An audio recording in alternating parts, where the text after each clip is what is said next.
Władysław Jagiełło, król, który zmienił losy Polski i Europy. Urodziłem się około 1352 roku jako syn wielkiego księcia litewskiego Olgierda i księżniczki Julianny Twerskiej. Dorastałem w pogańskiej Litwie, ucząc się sztuki wojennej i dyplomacji, które miały mi pomóc w przyszłym panowaniu. Po śmierci ojca w 1377 roku objąłem tron wielkoksiążęcy i stanąłem przed wyzwaniem zjednoczenia rozległych, ale podzielonych ziem litewskich oraz obrony kraju przed najazdami zakonu krzyżackiego. Unia z Polską i chrzest Litwy.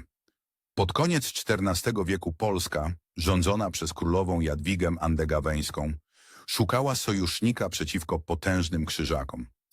W 1385 roku zawarłem z Polską unię w Krewie, na mocy której zgodziłem się przyjąć chrzest, schrystianizować Litwę i poślubić Jadwigę. Rok później zostałem ochrzczony, przyjmując imię Władysław, a następnie koronowany na króla Polski jako Władysław II Jagiełło. Związek Polski i Litwy stworzył potężne państwo, które stało się główną siłą w Europie Środkowo-Wschodniej.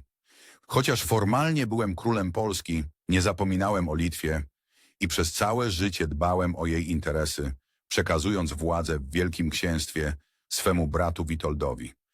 Wielka wojna z Krzyżakami i bitwa pod Grunwaldem. Największym zagrożeniem dla mojego panowania był zakon krzyżacki, który nie akceptował chrztu Litwy i nadal próbował zdobyć nasze ziemię. W 1409 roku wybuchła wielka wojna z Krzyżakami, w której Polska i Litwa stanęły ramię w ramię.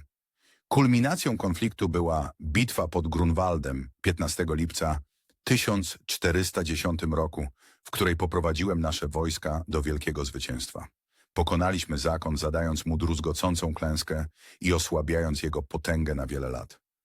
Choć nie udało nam się całkowicie zniszczyć państwa krzyżackiego, Grunwald był triumfem, który umocnił pozycję Polski i Litwy w Europie.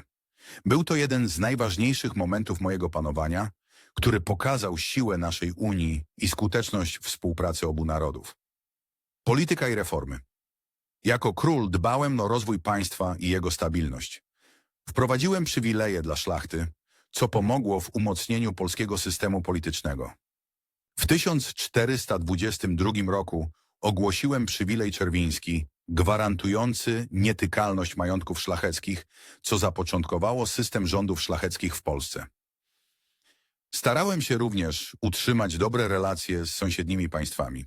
Mimo sporów z Krzyżakami prowadziłem dyplomację, która pozwalała na długotrwały pokój. Współpracowałem także z dynastią Jagiellonów, która z czasem objęła trony w Czechach i na Węgrzech, czyniąc naszą rodzinę jedną z najpotężniejszych w Europie. Schyłek życia i śmierć. Rządziłem przez ponad 48 lat, co czyni mnie jednym z najdłużej panujących monarchów w historii Polski.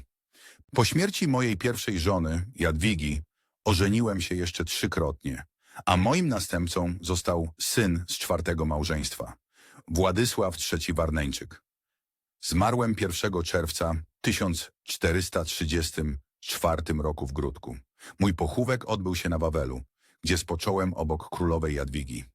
Pozostawiłem po sobie silne, zjednoczone państwo, które przez kolejne stulecia rozwijało się pod rządami Jagiellonów. Dzięki moim działaniom Polska i Litwa stały się potęgą, a Unia, którą stworzyłem, przetrwała przez wiele wieków, kształtując historię Europy.